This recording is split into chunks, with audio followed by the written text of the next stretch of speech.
Okay, today we're going to talk about environmental concerns. All right, and to put this in perspective, environmental concerns. To put this in perspective, are they real? What do you think? That sounds like a good quiz question. Are environmental concerns real? What do you think, Matt? Yes. Yes.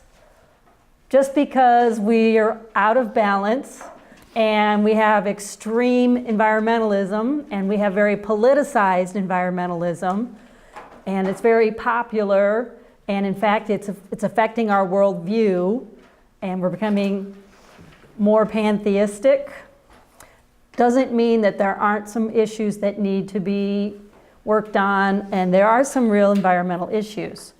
However, let me read this to you. Our planet is posed at the brink of a severe environmental crisis. Current environmental problems make us vulnerable to disaster and tragedy now and in the future. We are in a state of planetary emergency with environmental problems piling up high around us. Unless we address the various issues prudently and seriously, we are surely doomed for disaster. Which tactic is that? Predict dire consequences. Tactic number 2, scare tactics, overblown, okay? The results are dire. What do you think is if we want to talk globally, which I really don't like doing anyway, if we're going to talk globally and politically, what is the biggest issue that should be a focus of our government's attention? Anybody, politically speaking? Environmentalism? Earth Day, renewable energy, solar energy, wind farms. What should be our biggest priority of our president and our government? Hint, yes. Holding law and order. Okay, I'm thinking globally. Our military, what? Prevent the spread of radical Islam. Yeah, radical Islam, terrorism, okay? That's a much bigger threat, and we're sidetracked with all this environmental hoopla, environmental extremism and scare tactics, okay? If you get on the internet, it's amazing the stuff that you can find, okay? We'll get to that. So are they real? Yes, but not to the extent. And global environmental problems, not so much. I think environmental issues are local, right? And they involve local solutions, and they also involve solutions on the part of private citizens, not government control. We have a lot of environmental laws already. Do we need new and more control and more restrictions and more laws? No. Okay, what happens when the government steps in and takes control of something? It doesn't work very well. U.S. postal system, nationalized health care. Our government's just too big and too corrupt. Okay, and anything that it does doesn't work out very well. All right, so 3 main environmental concerns that we are going to deal with. The first is pollution. The second is resource depletion. And the third is species extinction. Okay, are there environmental issues? Yes. Okay, but they are blown way out of proportion. This article says, mass extinction underway, the majority of biologists say. Oh, the majority of biologists. How many of you have read the global warming article that's going to be due soon? Okay, make sure you read that. And has a lot of good information in it, and it has a good view. Even though it's not a biblical worldview, it at least is a conservative worldview. We have the extinction crisis. The extinction crisis, let me read it to you. Notice the wording. It's frightening but true. Our planet is now in the midst of its 6th mass extinction of plants and animals, the 6th wave of extinctions in the past 500 million years. We are currently experiencing the worst spate of species die-offs since the loss of the dinosaurs 65 million years ago. Although extinction is a natural phenomena, it's kind of funny. They're basing their whole premise on evolution, And then they're denying, or at least understating, the actual result of evolution. What is evolution? Survival of the fittest, right? It doesn't make any sense. Although extinction is a natural phenomena, it occurs at a natural background rate of about 1 to 5 species per year. How can they determine that? We're going to talk about that too, faulty statistical methodology and so forth. Scientists estimate that we are now losing species at 1,000 to 10,000 times the background rate, with literally dozens going extinct every day. What is that? It's tactic 1 and 2. We're exaggerating the facts. We don't even know the total number of species. And species are constantly being identified almost on a daily basis. And they are very misrepresentative of the facts. All right? Of all of the animal species, which group of animals do you think is the most numerous, both in physical number of animals and in different number of species? What do you think? Insects. Insects. Every time I check, the number goes up, something like 6 million different insect species.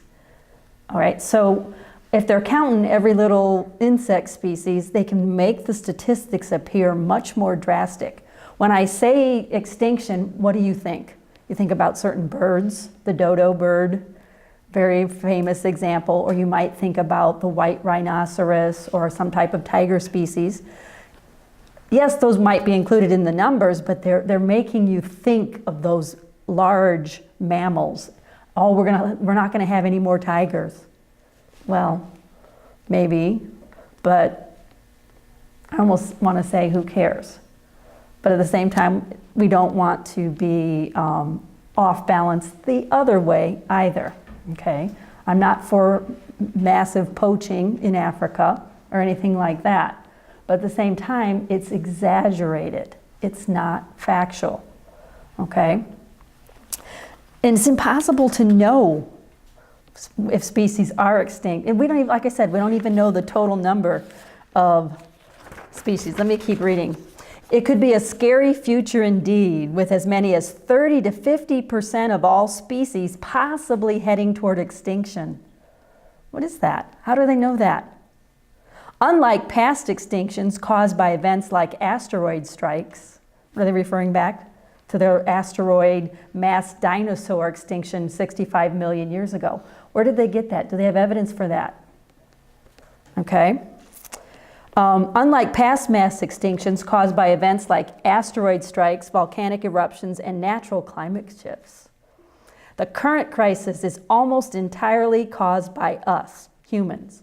In fact, 99% of currently threatened species are at risk from human activities, primarily those driving habitat loss, introduction of exotic species, and of course, everybody's favorite, I'm adding a little bit, global warming. Okay? Numbers of extinctions are likely to snowball in the coming decades as ecosystems unravel. Okay? We're going to experience profound changes in response to human activities. All right, and one person in here refers to the population time bomb. Remember, what are the 3 causes blamed by environmentalists? Overpopulation, overconsumption, and big bad industry. Okay? So, species extinction. And keep in mind, I want you to know those 4 tactics employed by environmentalists. Because who knows what the next environmental crisis is going to be, or which one they're going to key in on, and which one they're going to make a big deal about. This is an example of giving out facts. Sometimes I wonder, where do they get these numbers? And I look at their sources in the back, and their websites where they're quoting each other. Okay, where's the peer-reviewed journal articles? Where do these numbers come from? And then I go to National Geographic, And they say that we're losing our species at 100 times. So I can find 100 times more, 1,000 times more, and I read you this one 10,000 times more. Who's right? Well, it seems to me like they're pulling numbers just out of the air. So, yes, National Geographic refers to the Earth's species are rapidly dwindling due largely to habitat destruction and climate change. There we go again, the global warming. Okay.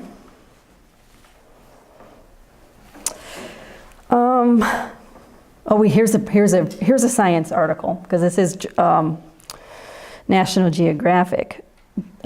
In May 29, 2012, current extinction rates are up to 1,000 times higher than they would be if people weren't in the picture. See, it's all our fault. It's all our fault. Let's see.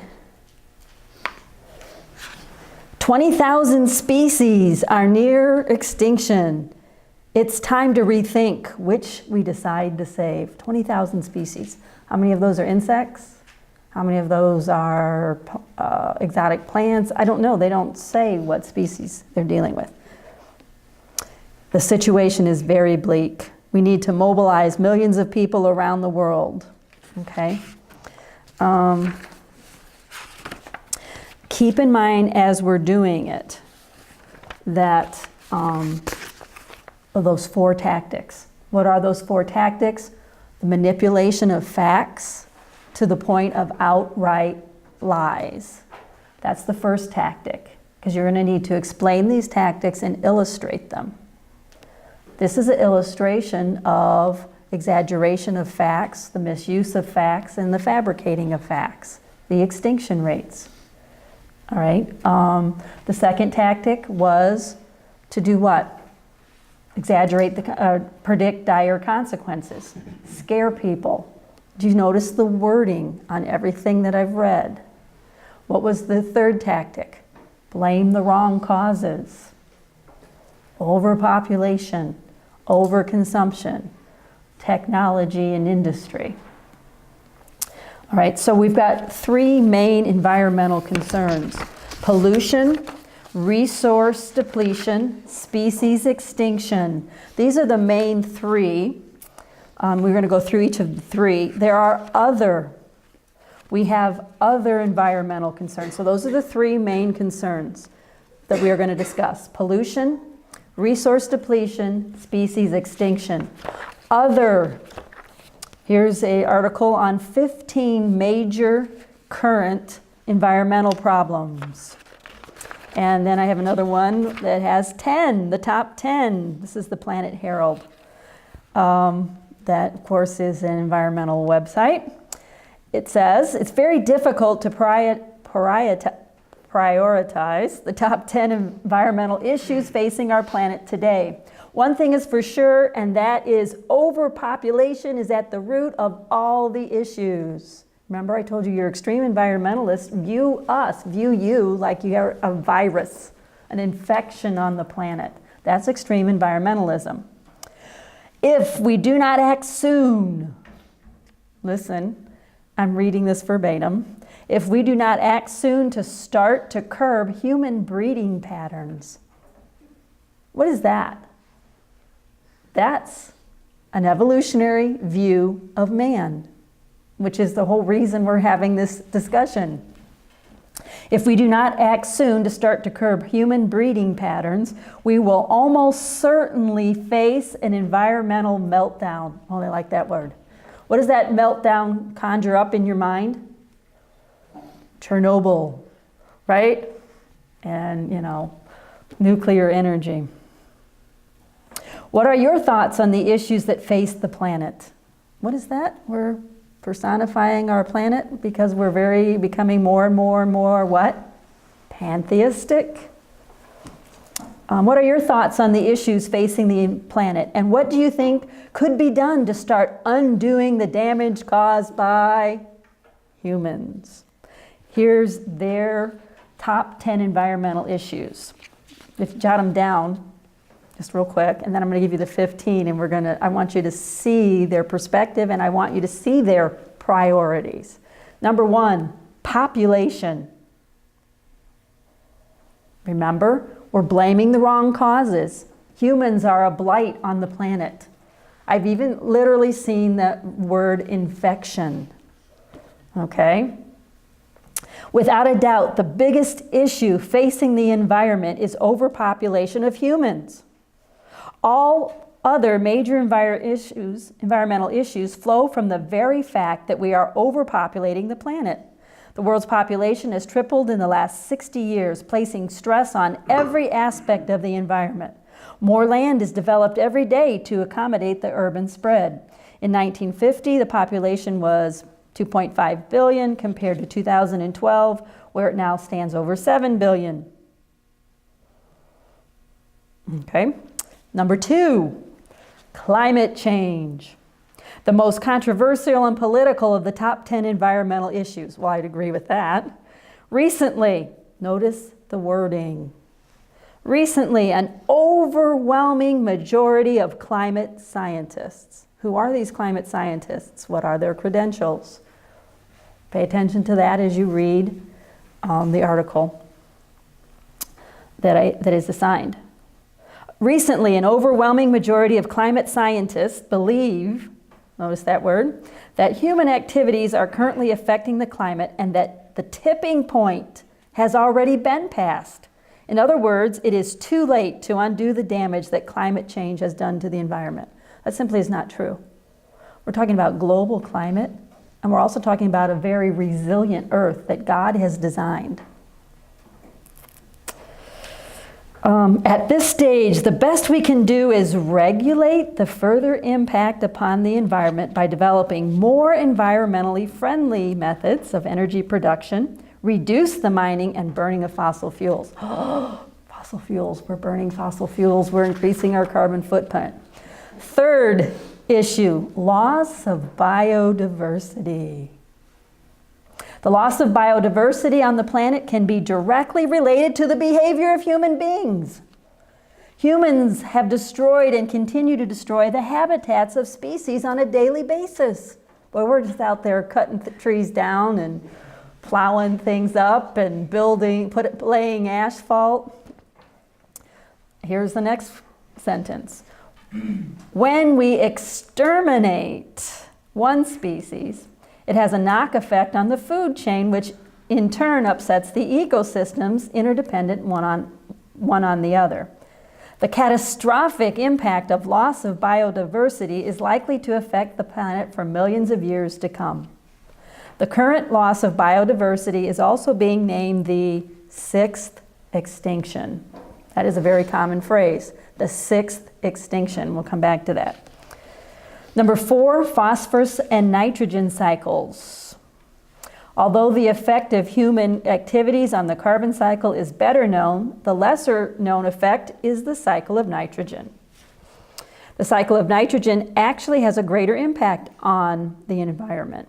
The human race's use and abuse of nitrogen has been one of the most beneficial technologies for our species, for our own species, for decades. Every year, humans convert an estimated 120 million tons of nitrogen from the atmosphere into reactive forms such as nitrates, mainly from the production of nitrogen-based fertilizers for crops and in the use of additives. The runoff from crops into our oceans has a negative effect upon phytoplankton, and so on. Third, water. Many experts believe in the near future, water will become a commodity just like gold and oil. Some experts say that wars will be fought over who owns the water supply. Currently, 1/3 of humans have inadequate access to fresh, clean water. What's the answer to that? Technology. The number is expected to increase by up to 2/3 by 2050. That means 2/3 of the world's population will not have access to clean water. Overpopulation, demand, and pollution from industry is to blame. Another one is ocean acidification. Ocean acidification. a direct effect of excessive carbon dioxide production. Number 7, pollution. Pollution of air, water, and soil by chemical compounds that may take many years to break down. These compounds are the byproducts of our modern lifestyle and are created by industry and motor vehicle exhaust. That's another bad one. Stop driving your car. Motor vehicle exhaust. Ozone layer depletion, number 8.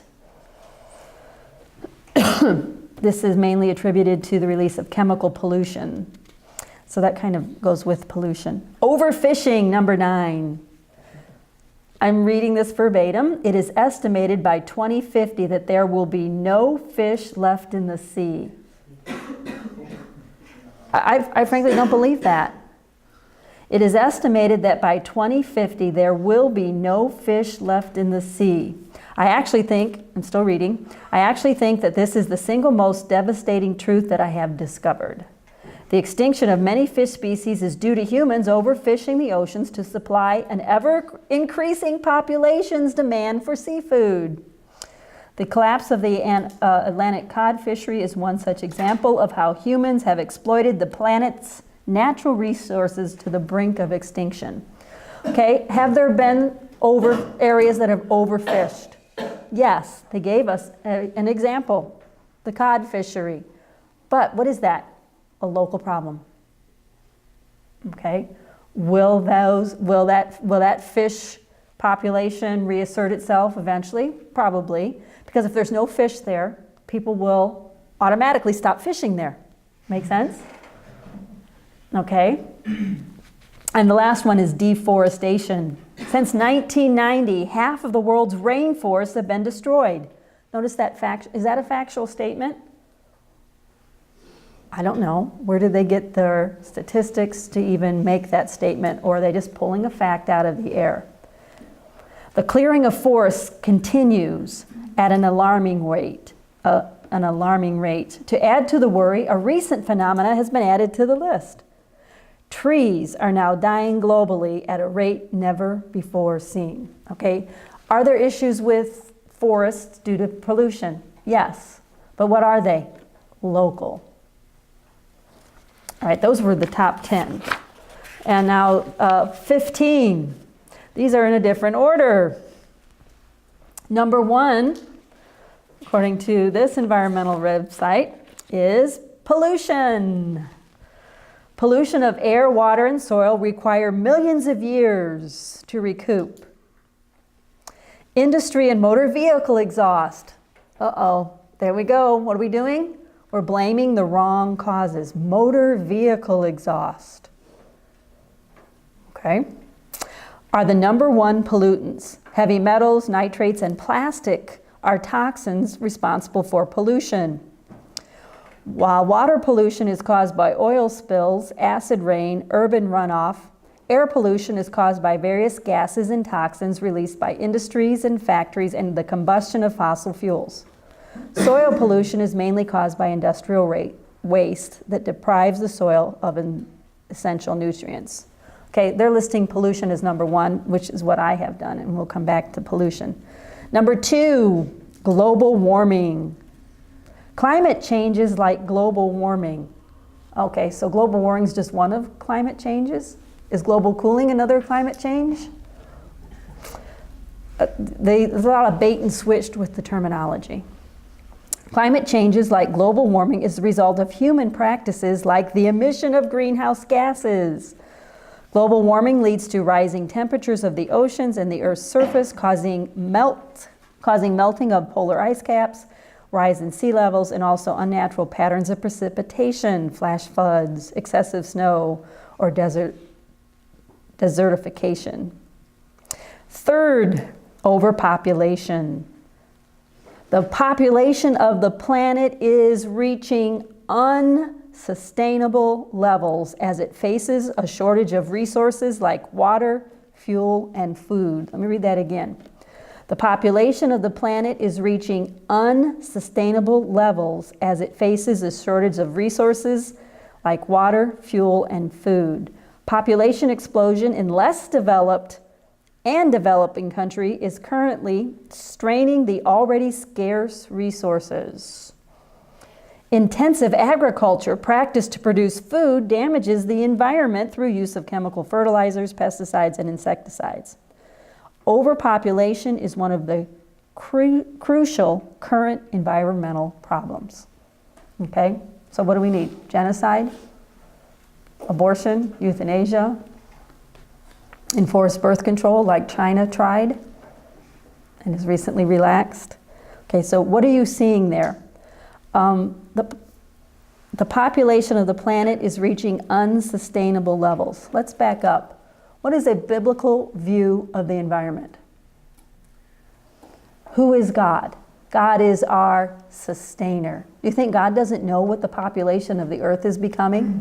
Do you think God doesn't know how many resources there are? Do you see the problem?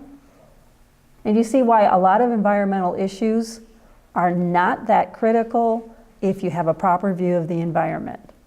And you need to be aware of what's going on, of the tactics of environmentalists and how political it has become.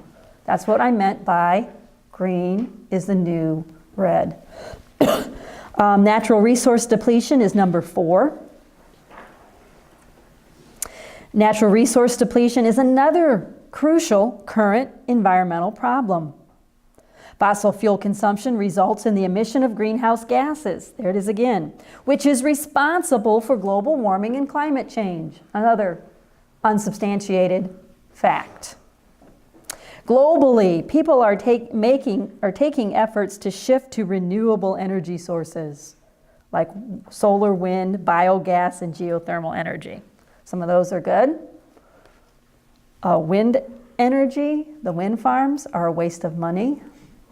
They're very expensive to make. They do not produce very much electricity.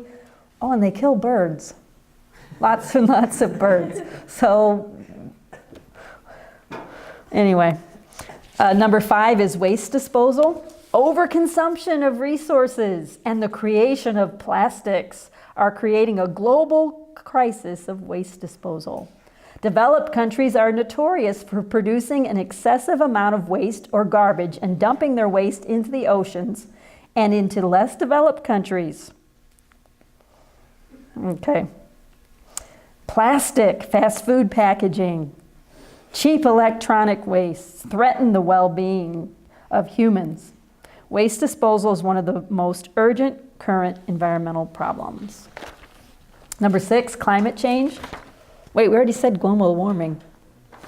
Number 6, climate change is yet another environmental problem that has surfaced in the last couple of decades. It occurs due to a rise in global warming. Oh, we got to have it in here twice, even though it's the same thing. Which occurs due to increase in temperature. Oh, I see. Global warming is the increase in temperature, which results in climate change. They're separating it into cause and effect. That's what they're doing. Do you notice what causes we're blaming? Do you notice that developed countries, we are overconsumption, wasteful, and then we're pushing our garbage off on the less developed countries and so forth. Number 7, loss of biodiversity. What is that? Species extinction, deforestation, ocean acidification, ozone layer depletion. So we have the same crew coming up here. So number 6 was climate change. Number 7, loss of biodiversity. Number 8, deforestation. Number 9, ocean acidification. Oh, this is a direct impact of excessive production of carbon dioxide. 25% of carbon dioxide is produced by humans. The ocean's acidity has increased by the last 250 years, but by the year 2100, it may shoot up by 150%. What does that even mean? Ozone layer depletion, we'll come back to that. Acid rain, these are all related to pollution. Number 12, water pollution. Clean drinking water is becoming a rare commodity. I suppose if you're talking about globally. Water is becoming an economic and political issue as the human population fights for this resource. Urban sprawl. Urban sprawl refers to migration of populations from high-density urban areas to low-density rural areas, which results in the spreading of a city over more and more rural land. Urban sprawl results in land degradation, increased traffic, environmental and health issues. The ever-growing demand of land displaces the natural environment consisting of flora and fauna instead of being replaced. 14, public health issues. Dirty water is the biggest health risk of the world and poses threat to the quality of life and public health. Respiratory diseases such as asthma. And the 5th one is genetic engineering, GMOs.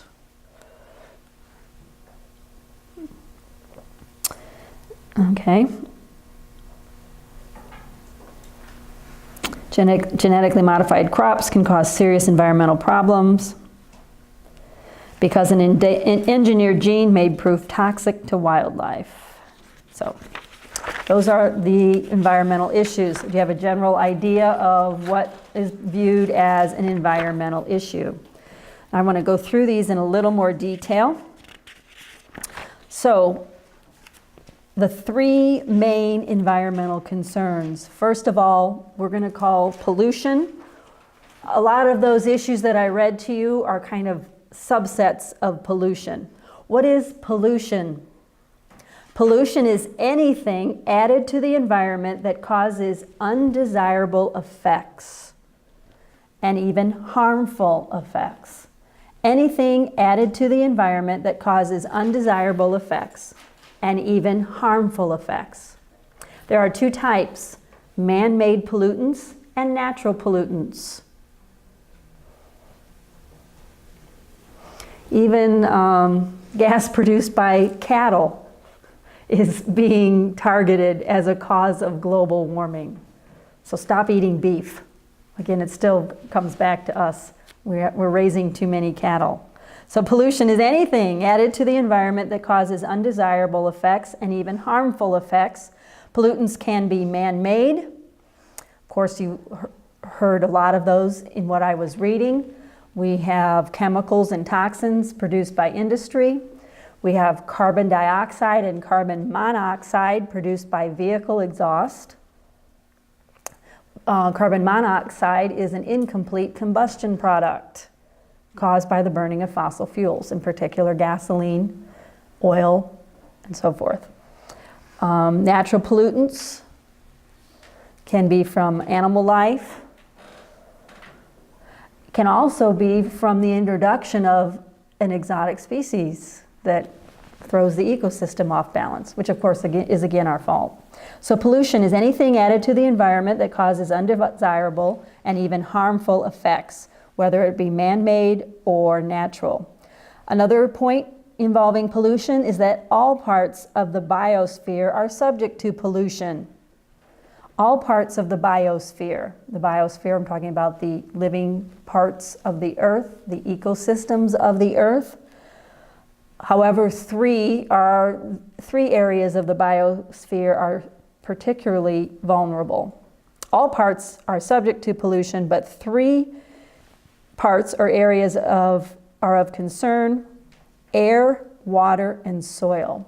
If we're dealing with pollution, we're primarily and most concerned about air pollution, but also water pollution and soil pollution. So we're dealing with air pollution, water pollution, and soil pollution.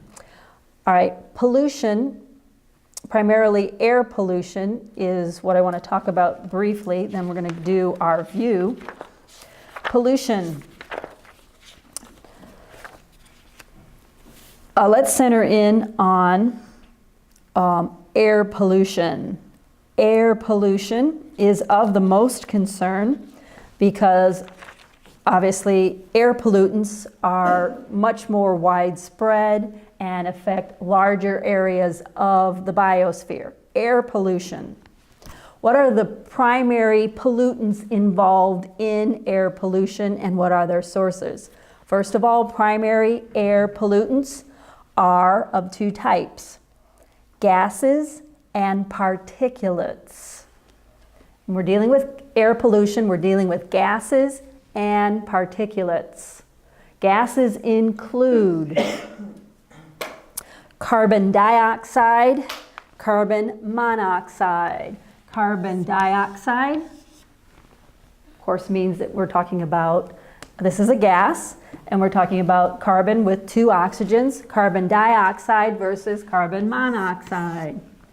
Carbon dioxide is the product of burning any carbon compounds. Of course, we're mostly talking about petroleum compounds, oil, and anything that we derive from oil, like gasoline and so forth. Okay, that's carbon dioxide is what you get when you burn gasoline. But we also have inefficient burning of gasoline and other oil products, and that gives us carbon monoxide. This one you probably know about because carbon monoxide is toxic. That's how people can die of carbon monoxide poisoning if they have a faulty furnace. People do use carbon monoxide from exhaust to commit suicide because carbon monoxide poisoning what happens is the carbon monoxide binds to the hemoglobin in your red blood cells and it's never released. So what happens then is then your red blood cells can't carry any oxygen. So it doesn't matter that you're inhaling and exhaling, your blood cannot carry the oxygen, of course, so you die because your cells are oxygen deprived. So carbon monoxide and carbon dioxide, these two, of course, is referred to as your carbon footprint, whether it's carbon dioxide or carbon monoxide. This one, of course, is the big deal, carbon dioxide, because it is the primary gas produced by the burning of fossil fuels. That includes any petroleum product, and it also includes the other main fossil fuel that we use for energy is the burning of what? Anybody know? Yes? Coal. Of course, we use the burning of coal to produce electricity. That's what the generating plant in Michigan City uses. It's a coal burning electrical plant. So any of these things are going to produce carbon dioxide. All right, but is the burning of fossil fuels the only source of carbon dioxide? No, the ocean gives off a lot of carbon dioxide. All right, so this, of course, is one of the main pollutants that we're going to be hearing about because it is a so-called greenhouse gas. And this leads us to the global warming, which we'll discuss next class period on by itself. So air pollutants include gases, in particular carbon dioxide, and a little bit of carbon monoxide. Another one is nitrous oxide, particularly this one. And there's all kinds of nitrous oxides, different number of oxygens involved. This comes from also both natural and man-made sources. The man-made source of this is fertilizer. A lot of nitrogen involved in fertilization, but also animal wastes will give off nitrous oxide. That would be an example of a natural pollutant. Another one is methane. Methane is CH4. Methane, sometimes called biogas. This one, of course, is due to decomposition. All right. Particularly, this is what I mentioned with cattle giving off methane gas as part of their natural digestive processes. Also, anytime bacteria is decomposing organic material, you're going to have methane gas produced.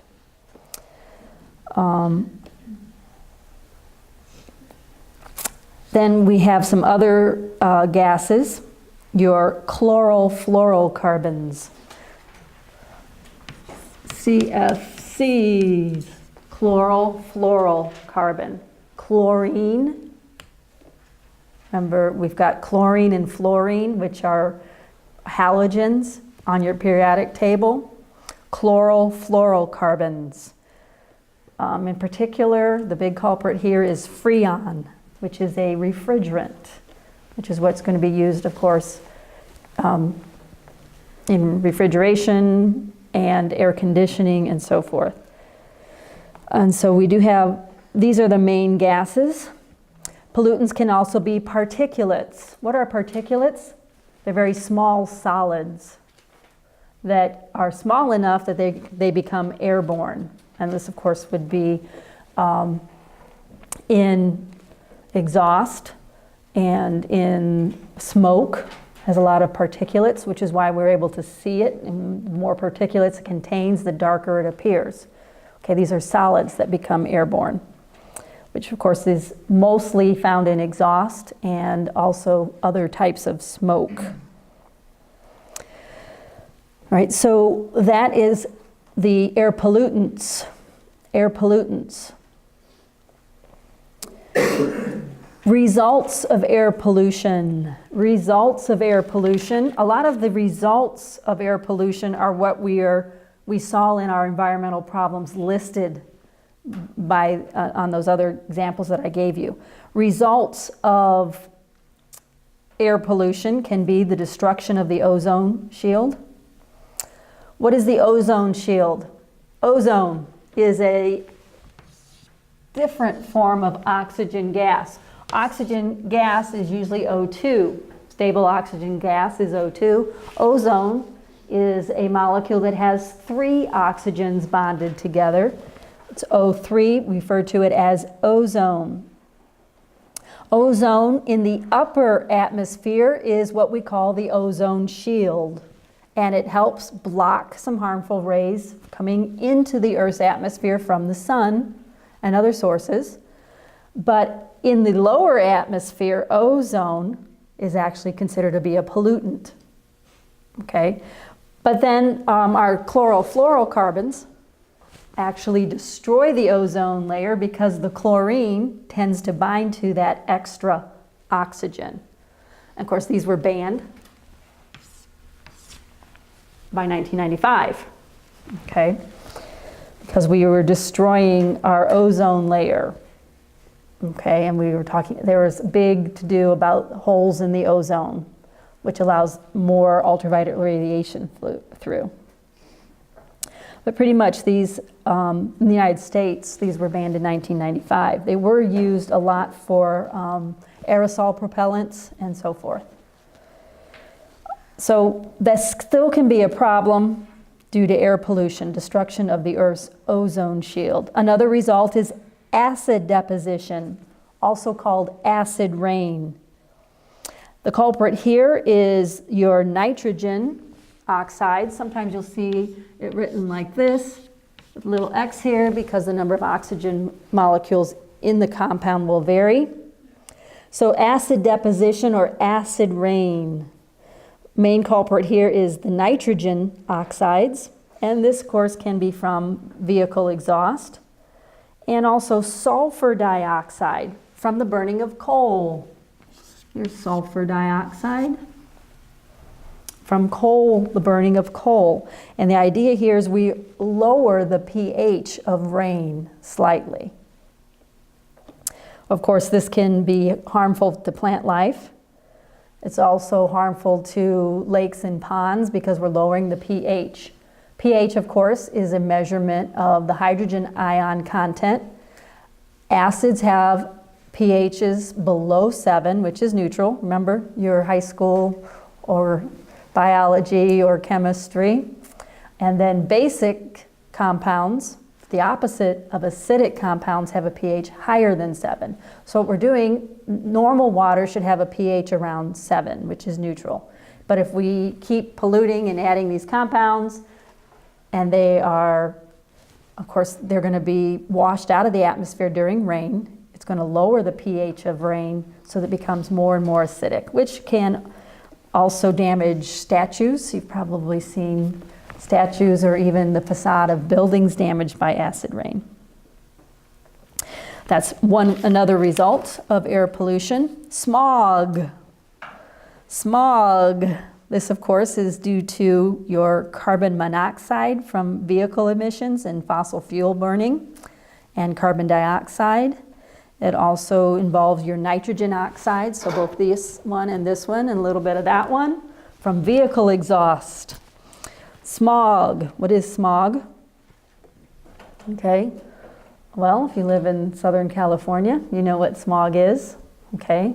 It's where you've got all these pollutants and particulates and gases trapped in the atmosphere in a small area, which of course causes the concentration of these pollutants to be very high. Call it smog.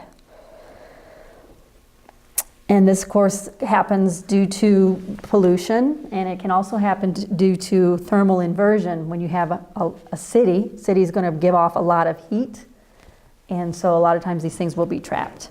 And then the last result is global warming, because these are so-called greenhouse gases. Global warming. All right. Our view of pollution. What should your view of pollution be?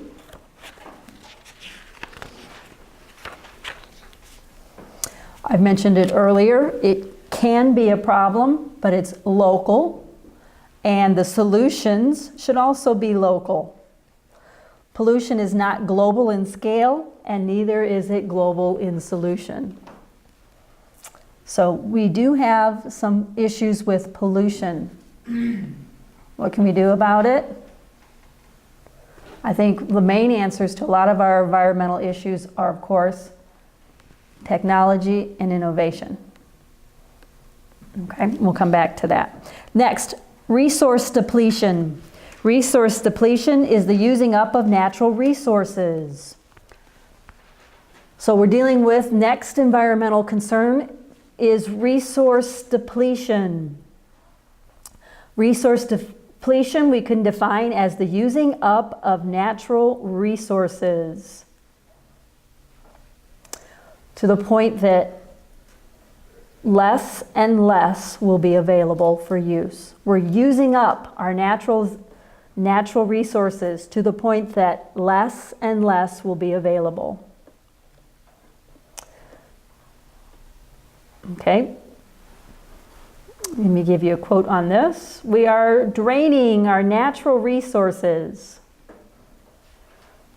We are draining our natural resources at an alarming rate by our 7 billion people using 2 to 3 times more than what is sustainable. There's that word again. All right, so resource depletion. The 3 main resources that environmentalists are concerned with. Water is number 1. Then oil. And of course, along with oil, we have all of our petroleum products. And then forests. Water, oil, which is a fossil fuel, and forests. Water. Shall I read what it says? What shall we drink? Causes, according to environmentalists, are increased irrigation. Remember, we've got so many mouths to feed. Agriculture is just out of control. Aren't we paying farmers in the United States not to plant all their crops? We are still doing that, I believe. Okay, anyways. Increased irrigation due to agriculture, increased infrastructure. There's the urban sprawl, because that prevents water seepage into the soil. And of course, our famous one, rising temperature. Increased irrigation, increased infrastructure, rising temperatures. Whose fault? It's your fault. Consequences of water depletion. Drinking water shortage, food shortage, famine. Okay, I'm getting this directly from environmental sources. Causes: increased irrigation, increased infrastructure, and rising temperature. Consequences: drinking water shortage, food shortage, famine. That's our first problem, water depletion. Second, oil depletion, fossil fuel. Nothing can be moved, manufactured, transported, built, planted, mined, or harvested without oil. That's probably true. but that's not necessarily a bad thing. Nothing can be moved, manufactured, transported, built, planted, mined, or harvested. Did we leave anything out? Without oil. Okay, we run on oil and fossil fuels.